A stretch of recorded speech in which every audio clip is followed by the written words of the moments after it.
Dear students of Greenland Public School Sibdhara of class 9th, now I would like to start new chapter, that is geometry.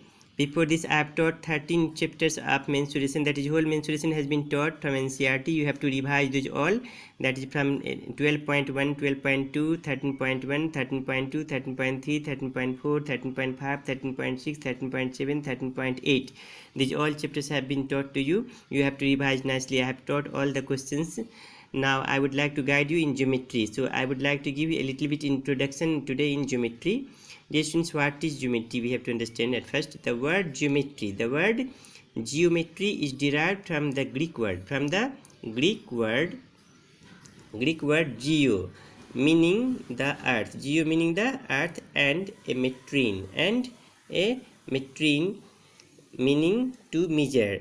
That is, geo means earth and metrine means measure. So the measurement of earth, that is known as geometry. The ancient civilizations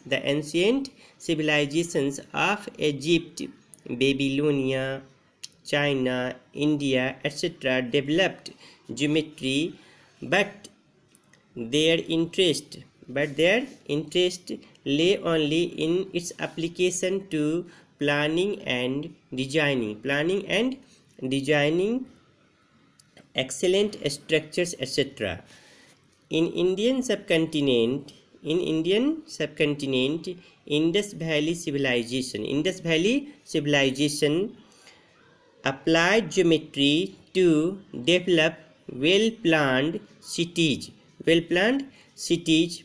Accurate methods were used for the construction of altars during the Vedic period. Dear students will pay attention. During the Vedic period in our country, before 300 BC perhaps, they made different types of altars in the shape of square, rectangle, circular, and in the forms of 9 interwoven isosceles triangle. Some altars were used by the rishi, that is sages, while some altars were for public. In Vedic period, some altars were used by the rishi muni themselves for specific purposes, while some altars were used for the public, and they were mainly in the 9 interwoven isosceles triangle that altars were used for the public. So we can say geometry was being developed as a very practical oriented discipline, and the techniques were codified and passed on to the succeeding generation. Babylonians and Egyptians to use geometry mostly for practical purposes and laid no emphasis on the reasoning behind why certain construction works.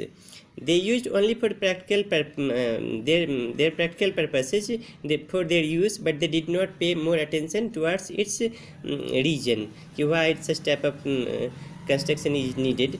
It was the Greeks who were interested in applying deductive reasoning to establish the truth of the statements discovered by them.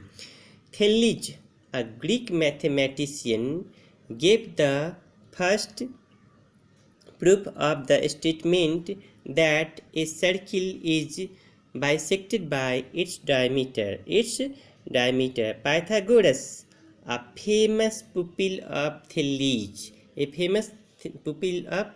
Thales, to develop the theory of geometry to a great extent. Indians also made several contributions to geometry. Bhaskar proved Pythagoras' theorem. He was an Indian mathematician. Bhaskar proved Pythagoras' theorem.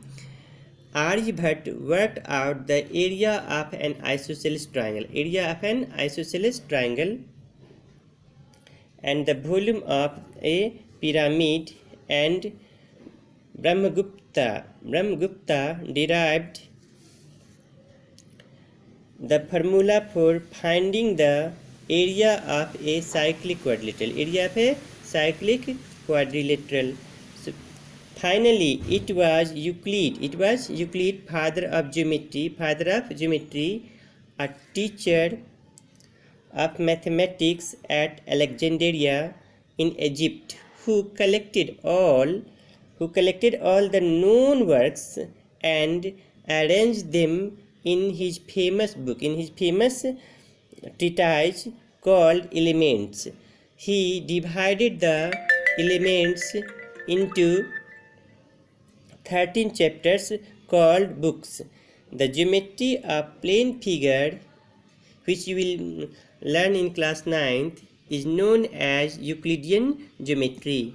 So this was the today it was introduction, and later on I shall guide you in next classes. So please wait for the next classes. Thank you.